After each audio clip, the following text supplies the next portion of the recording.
बारामती के पास ट्रिप से लौट रही स्कूली छात्राओं की बस हादसे की शिकार। पुल से नीचे गिरी बस से 24 छात्राएं जख्मी, 3 की हालत नाजुक बताई जा रही है। शिरडी और औरंगाबाद के ट्रिप से लौट रही थी ये बस। नवसारी नेशनल हाईवे 48 पर हादसा, 8 की मौत। फॉर्च्यूनर कार और बस के बीच जोरदार टक्कर, कार में सवार सभी लोगों की मौत। औरैया में नदी की रेलिंग तोड़कर नदी में गिरी 1 की मौत। मुंबई में पाइपलाइन फटी, लोगों के घर में पानी घुसा। ऋषभ पंत की हालत अब ठीक है, देहरादून से किए जा सकते हैं शिफ्ट। वही पंत से मिलने जा रही दिल्ली क्रिकेट एसोसिएशन की टीम। ऋषभ के पैर में फ्रैक्चर, घुटने और माथे पर भी चोट। देहरादून के अस्पताल में इलाज जारी है। कल हुआ था भीषण हादसा। रुड़की के पास डिवाइडर से टक्कर में धू धू कर जल उठी थी ऋषभ पंत की मर्सिडीज। पुलिस के मुताबिक पंत नींद आने की वजह से हादसा होने की उन्होंने जानकारी। अनिल कपूर और अनुपम खेर ने पंत से मुलाकात की, दी शुभकामनाएं। हरियाणा रोडवेज की ड्राइवर सुशील मान ने बचाई थी जान। हादसे के वक्त पंत की कार के पिछले चल रही थी हरियाणा रोडवेज की बस। पीएम मोदी ने की ऋषभ पंत के जल्द स्वस्थ होने की कामना, ट्वीट करके व्यक्त की अपनी संवेदना। ऋषभ पंत और शिखर धवन का पुराना वीडियो वायरल हुआ है। इसमें ऋषभ को गाड़ी धीमे चलाने की सलाह देते हुए दिख रहे हैं शिखर धवन। यार फिर भी एक एडवाइस जो आप मेरे को देना चाहो। बिल्कुल बिल्कुल, गाड़ी आराम से चलाया कर। वहीं बीसीसीआई सूत्रों से भी ऋषभ की सेहत स्थिर होने की मिली जानकारी। फिलहाल देहरादून में ही इलाज की जानकारी दी, कहा डॉक्टर्स के मुताबिक ही लेंगे कोई निर्णय। बारामती में गंगा आरती के दौरान घाट का एक हिस्सा धंसा, टला बड़ा हादसा वाराणसी में। प्राचीन दशाश्वमेध घाट पर बीती रात मची अफरा तफरी, किसी तरह के जानमाल का नुकसान नहीं। हादसे की वजह जानने की कोशिश जारी है।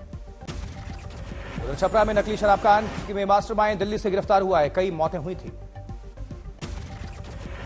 लातेहार में जंगली हाथियों का आतंक जारी है, कई घर तोड़ दिए। नवक्कल में पटाखा कारोबारी के घर में आग, 4 की मौत। 14 जनवरी के बाद और बजट सत्र से पहले मोदी मंत्रिमंडल में हो सकता फेरबदल, प्रदर्शन के आधार पर कुछ मंत्रियों की हो सकती है छुट्टी। मोदी कैबिनेट में मध्य प्रदेश, राजस्थान और छत्तीसगढ़ के कुछ नए सांसदों को मिल सकता है मौका, सूत्रों से जानकारी। पिछले साल 7 जुलाई को मोदी कैबिनेट में हुआ था फेरबदल, 12 मंत्रियों का कटा था पत्ता।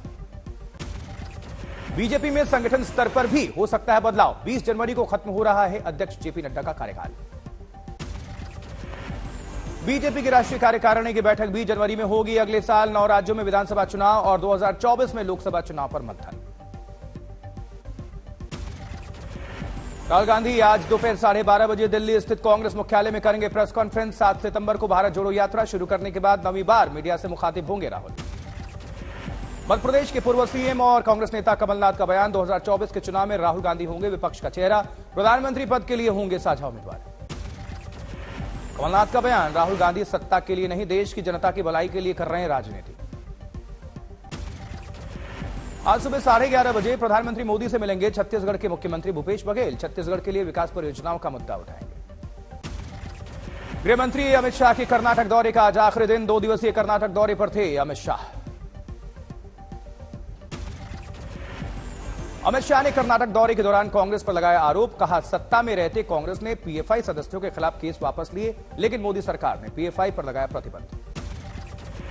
अमित शाह का आरोप, सिद्धारमैया सरकार में 1700 पीएफआई सदस्यों के खिलाफ केस वापस लिए गए थे, लेकिन मोदी सरकार में सभी राष्ट्र विरोधी तत्वों को सलाखों के पीछे डाला गया। कांग्रेस नेता सिद्धारमैया का आरोप, शाह के दौरे के मद्देनजर ही कर्नाटक सरकार ने विधानसभा सत्र में कटौती की है।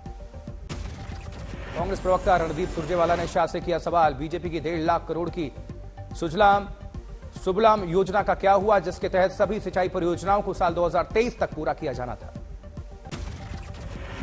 महाराष्ट्र के डिप्टी सीएम देवेंद्र फडणवीस का आदित्य ठाकरे पर पलटवार, कहा उनसे डरते तो 50 एमएलए नाक के नीचे से नहीं छीन लेते। उद्धव ठाकरे पर भी कसा तंज, कहा पूरे सत्र में सिर्फ 46 मिनट सदन में रहे।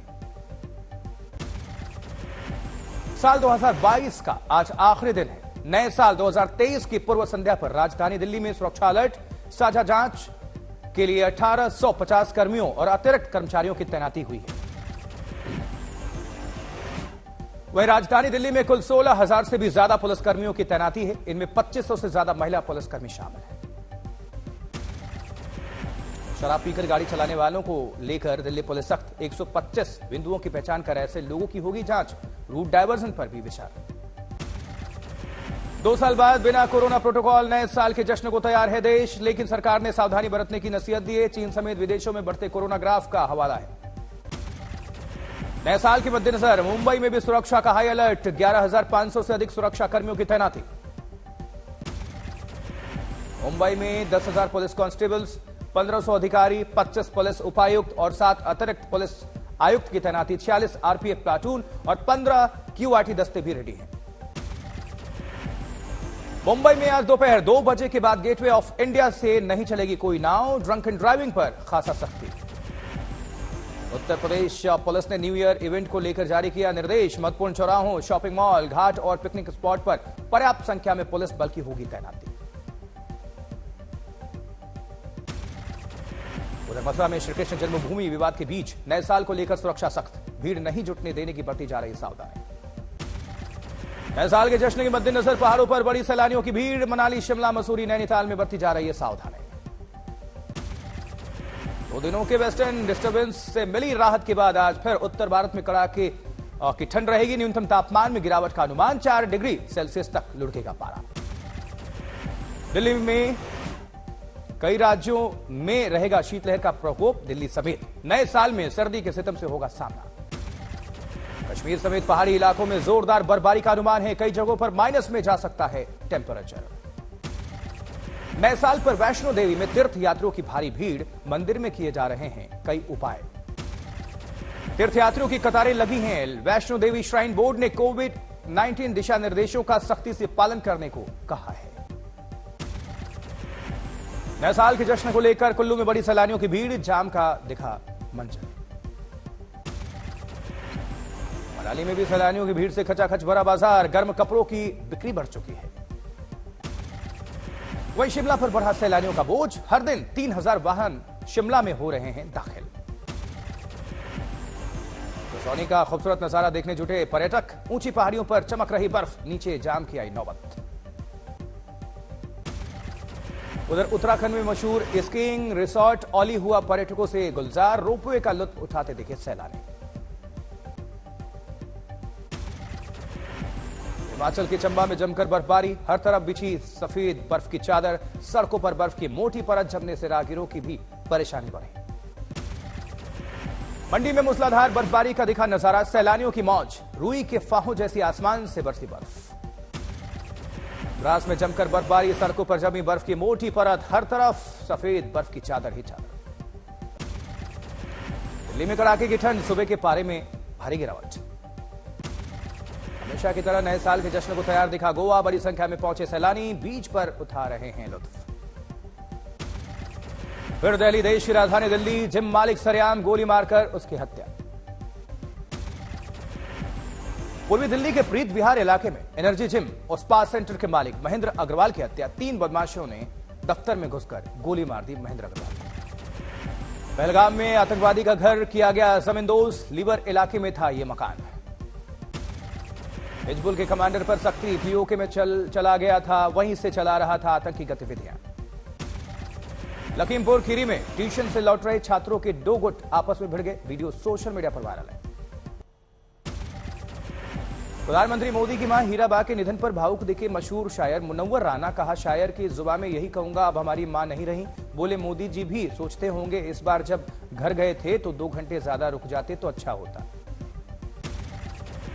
मुनव्वर राना को अपनी मां की याद आ गई। कहा, 2015 में जब मेरी मां गुजरी थी तो मोदी जी ने मुझे एक पन्ने का संवेदना भरा खत लिखा था। मैंने उन्हें भेंट की थी मां पर लिखी पुस्तक।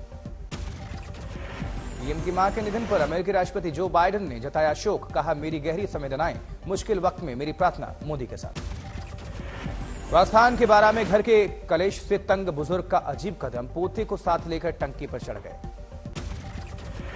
कश्मीर के रामबन में भीषण आग, कई घर चलकर खाक। वहीं अभिनेत्री तुनिशा की मौत के केस में पुलिस आज गिरफ्तार अभिनेता शीजान के परिजनों को कर सकती है तलब। दर्ज कर सकती है उनका बयान। अभिनेत्री तुनिशा शर्मा की मौत के केस में गिरफ्तार अभिनेता शिजान के माता पिता आज करेंगे प्रेस कॉन्फ्रेंस, रखेंगे बेटे का पक्ष। तुनिशा की मां ने शिजान पर तुनिशा को सेट पर थप्पड़ मारने का आरोप लगाया। पुलिस इस बात की करेगी जांच। फोन से पुलिस ने शिजान और तुनिशा के बीच व्हाट्सएप चैट के लगभग 250 पन्ने भी पेज भी बरामद किए हैं। गिरफ्तार शिजान की 31 दिसंबर को कोर्ट में पेशी वसई स्थित अदालत में किया जाएगा पेश। पुलिस कोर्ट से शिजान की हिरासत बढ़ाने की मांग कर सकती है। शुक्रवार को वसई कोर्ट ने शिजान खान के एक और दिन की पुलिस रिमांड की मंजूरी दी थी। उधर बढ़ते प्रदूषण के मद्देनजर दिल्ली सरकार आज कर सकती है बड़ा फैसला। BS3 पेट्रोल, BS4 डीजल वाहनों पर प्रतिबंध लगाने पर विचार होगा। दिल्ली NCR में प्रदूषण रोधी योजना का तीसरा चरण लागू, गैर जरूरी निर्माण और विध्वंस कार्य पर प्रतिबंध। राजस्थान में जन आक्रोश यात्रा के रामपान पर बोले बीजेपी विधायक मदन दिलावर। राजस्थान में है अली बाबा 40 चोर की सरकार, अधिकारियों के जरिए जनता का खून चूस रहे हैं मुख्यमंत्री। औरंगाबाद में नशे में धुत ऑटो ड्राइवर ने दूसरी गाड़ी को टक्कर मार दी, हादसे के बाद हुआ बेहोश। यूपी के हरदोई में जमीनी विवाद में भिड़ी महिलाएं, घूंघट ओढ़े महिलाओं ने की पटका पटकी, वीडियो वायरल हो गया। पटना के मनेर में गंगा में डूबी 15 यात्रियों से भरी नाव, 8 लोगों ने तैरकर बचाई अपनी जान, 7 लोग अब भी लापता हैं, तलाश में जुटे गोताखोर। इंदौर में एक लड़की ने नशे में देर तक सड़क पर हंगामा किया, बाद में सड़क पर ही लेट गई लड़की। पुलिस ने सूचना पर सागर की रहने वाली इस लड़की को हिरासत में लिया। आगरा में पराठा भर्ती थार पर स्टंट करता दिखा युवक, वीडियो वायरल होने पर पुलिस ने दर्ज किया केस। असम के बक्सा जिले में एक गैंडे ने किया सफारी गाड़ी का पीछा, कैमरे में कैद तस्वीरें वायरल है। उत्तराखंड के खटीमा में जंगल में दिखा बाघ, सैलानियों का देर तक रहा आकर्षण का केंद्र। देश में कोरोना मामलों में फिर से इजाफा, 24 घंटे में 223 नए मामले। गोरखपुर में कोरोना के 3 नए मरीज, 2 महिलाएं और एक बच्ची की रिपोर्ट पॉजिटिव।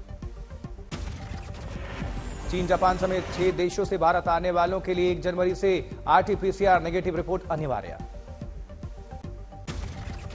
बढ़ते कोरोना के मामले के बीच असम के स्वास्थ्य और परिवार कल्याण मंत्री केशव महंत का आया बयान, बोले राज्य हाई अलर्ट पर है और किसी भी स्थिति से निपटने के लिए पूरी तरह से तैयार है। महाराष्ट्र के बीड में स्वार्थी अस्पताल में कोविड के मद्देनजर 150 बेड की व्यवस्था की गई है, इसमें 30 ICU बेड हैं। फतेहपुर में आबकारी विभाग ने 565 ठिकानों पर किए छापेमारी, हजारों लीटर अवैध शराब की बरामद, 84 मुकदमे दर्ज करके 6 लोगों को भेजा गया जेल। पठानकोट में सुरक्षा एजेंसियों से मिली इनपुट और नए साल को देखते हुए बढ़ाई गई सुरक्षा, इंटरस्टेट नाकों को भी किया गया सील, सभी वाहनों की हो रही है सघन तलाशी। बिहार के लखीसराय में उत्पाद पुलिस की टीम ने ड्रोन के सहारे छापेमारी की है, 2000 लीटर शराब बनाने के उपकरण किए गए नष्ट, 1 आरोपी गिरफ्तार। उत्तर प्रदेश के कौशाम्बी में रिटायर्ड सेना के जवान ने नौकरी का झांसा देकर रोजगार युवाओं को लगाया लाखों रुपए का चूना, आरोपी बाप बेटे गिरफ्तार। उधर सोनीपत में एक्शन मोड में आई उड़नदस्ता टीम, शराब से भरा कंटेनर किया जब्त।